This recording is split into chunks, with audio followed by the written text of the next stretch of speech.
Look at the smoke! It lost the engine! Get back! May 25, 1979. It was the Friday of Memorial Day weekend at Chicago O'Hare, and the atmosphere was routine. Families were heading home and business travelers were waiting at the gates as American Airlines Flight 191 prepared for its trip to Los Angeles. In the cockpit, Captain Walter Lux, a veteran with over 22,000 hours of flight experience, was running through a standard pre-flight checklist. As the McDonnell Douglas DC-10 accelerated down runway 32 right, it crossed a critical, irreversible threshold known as V1 speed. This is the moment in a takeoff roll where an aircraft is moving too fast to safely abort. Once a crew hits V1, they are committed to the sky, regardless of what happens next. But as the wheels lifted off the tarmac, the plane suffered a catastrophic structural failure. The left wing's engine and its mounting pylon sheared away, flipped backward over the wing, and slammed onto the runway behind them. Exactly 72 seconds later, a massive orange fireball erupted behind the airport hangars. Flight 191 plummeted into a trailer park in Des Plaines, Illinois, killing all 271 people on board and 2 workers on the ground. While the DC-10 was engineered to fly even with a single engine failure, a silent sequence of internal damage had already crippled the aircraft's ability to stay in the air. An experienced crew and a modern airliner had been defeated by an invisible force that investigators were only beginning to understand. The engine's violent departure inflicted immediate collateral damage, destroying the critical architecture buried within the wing's leading edge. As the assembly tore free, it severed the critical hydraulic lines hidden inside the metal wing structure. The pressurized fluid that controls the aircraft's moving parts instantly drained away. Because those lines were cut, the electrical warning systems wired alongside them blacked out. In the cockpit, the crew heard a bang, but their instruments provided no warning that they were actually missing an engine. They were flying a crippled aircraft without any data to explain why. This loss of hydraulic pressure triggered a fatal aerodynamic consequence. The slats, the metal panels on the front edge of the wing that provide lift at low speeds, automatically and silently retracted. This created a condition known as asymmetric lift. The right wing was still generating full power, but the left wing, now aerodynamically smooth, lost its grip on the air and began to stall. This invisible physics trap forced the plane into a 90-degree leftward roll. At an altitude of only 325 feet, the crew had neither the speed nor the control to correct the tilt. A mechanical failure had evolved into an unrecoverable aerodynamic disaster. When investigators arrived at the chored wreckage in the Des Plaines trailer park, they found a debris field that offered very few immediate answers about what had initiated the roll. However, miles away on O'Hare's runway, they discovered the engine and its mounting pylon sitting completely intact. The pylon is the structural spine of the propulsion system, engineered to safely secure a massive jet engine to the wing under immense stress and vibrations. It is designed to be one of the most durable components on the entire aircraft. With the flight crew exonerated by the physical evidence, the investigation shifted its focus toward maintenance. The team now had to determine why a solid metal structure, built to withstand thousands of pounds of force, had catastrophically snapped during a routine takeoff. The root cause was eventually traced back to a routine engine change in a maintenance hangar weeks before the crash. To save time, mechanics used an industrial forklift to remove the engine and the pylon as a single unit, a shortcut that was strictly forbidden by the manufacturer's manual. The forklift lacked the precision required for the job. As it shifted, it accidentally jammed the assembly against the wing, creating a microscopic hairline fracture in a single critical mounting bolt. This flaw, missed by X-ray inspections, acted as a ticking time bomb. It worsened with every takeoff's vibrations until giving way on May 25th. The FAA responded by grounding every DC-10 aircraft in America for 37 days, marking the first time in U.S. history that an entire fleet of commercial jets was taken out of service for emergency safety inspections. The Lake Opaka Memorial Wall bears the names of 273 people lost to a 72-second sequence of mechanical and aerodynamic failure.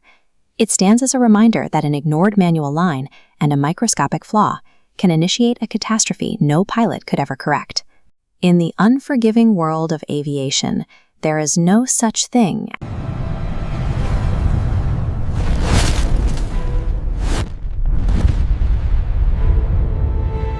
November 12, 2001.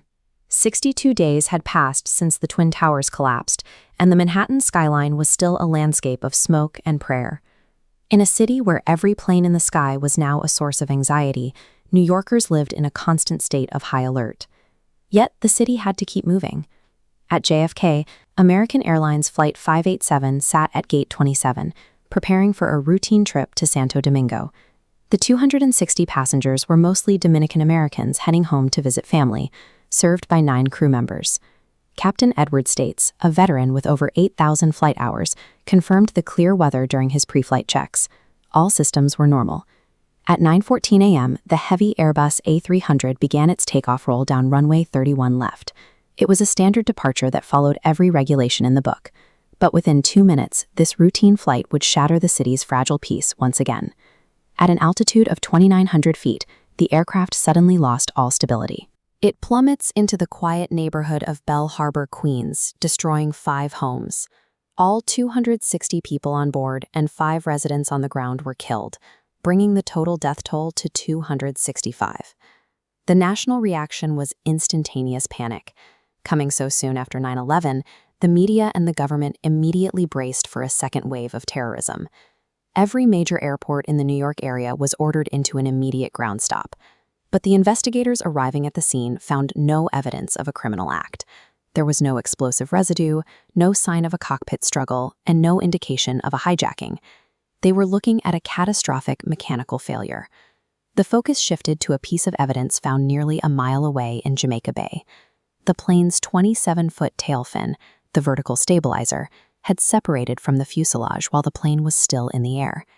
The central mystery was simple. What could possibly rip the tail off a modern commercial airliner? The first clue was a massive Japan Airlines Boeing 747. It had taken off from the same runway just 2 minutes before Flight 587, climbing into the same patch of sky. Every aircraft generates wake turbulence, invisible, rotating tunnels of air trailing the wingtips. For a massive 747, these vortices act like horizontal tornadoes. At 9:15:36, Flight 587 flew directly into this invisible storm, vibrating violently as it crossed the wake. While wake turbulence is jarring for passengers and pilots, it is a known variable in aviation. Modern commercial jets are structurally reinforced to fly through these vortices without sustaining any airframe damage. First Officer Sten Mullen felt the aircraft lurch and reacted with maximum force. Cockpit data shows him stomping on the rudder pedals, pushing them from full left to full right in rapid, frantic succession to counteract the vibration. Slamming the rudder back and forth at high speed causes aerodynamic loads to multiply. Each reversal creates a whip-like effect, putting extreme stress on the composite tail fin. At 9:15:59, the compounding loads reached the breaking point, and the vertical stabilizer snapped clean off. Without its tail, the aircraft lost all directional control. The fuselage began to yaw so violently that the lateral G-forces ripped both engines off their mounts before the plane ever hit the ground. The aircraft was built to fly through the turbulence, but it wasn't built to survive the rapid, extreme forces generated by its own control surfaces. This left the NTSB with a deeper question. Why would a trained, experienced pilot like Sten Mullen use such erratic control inputs when they were guaranteed to destroy the aircraft? Reviewing American Airlines' internal training records, the NTSB found pilots were taught that aggressive rudder inputs were a safe, standard method for recovering from upsets. Mullen was following his training to the letter. However, this training was in direct conflict with how the A300 was engineered. The plane's rudder system was highly sensitive and lacked the mechanical limiters needed to block the extreme commands Mullen was inputting. It was a perfect Swiss cheese failure.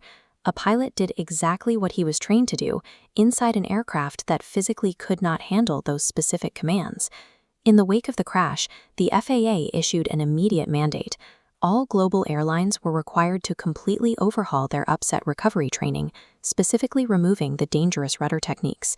Airbus also responded by upgrading the rudder limiter systems across the A300 fleet. These mechanical fixes ensured that even under extreme stress, a pilot could no longer accidentally overstress the tail fin. But the technical resolutions could not mend the holes left in the Bell Harbor community. This was a neighborhood of first responders, many still in active mourning for friends lost at the World Trade Center just weeks prior. In the Dominican Republic, the tragedy left a permanent scar. For hundreds of families at the airport in Santo Domingo, the routine morning flight from New York became a journey that never ended. Today, the names of the 265 victims are inscribed on a memorial wall in Queens. Their legacy is the permanent change in how every pilot in the world is trained, ensuring that the invisible saboteur of Flight 587 can never claim another air.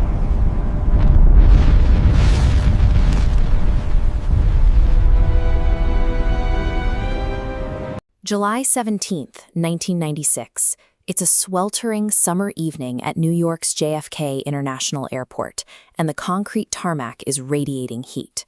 Transworld Airlines Flight 800 is prepping for departure to Paris.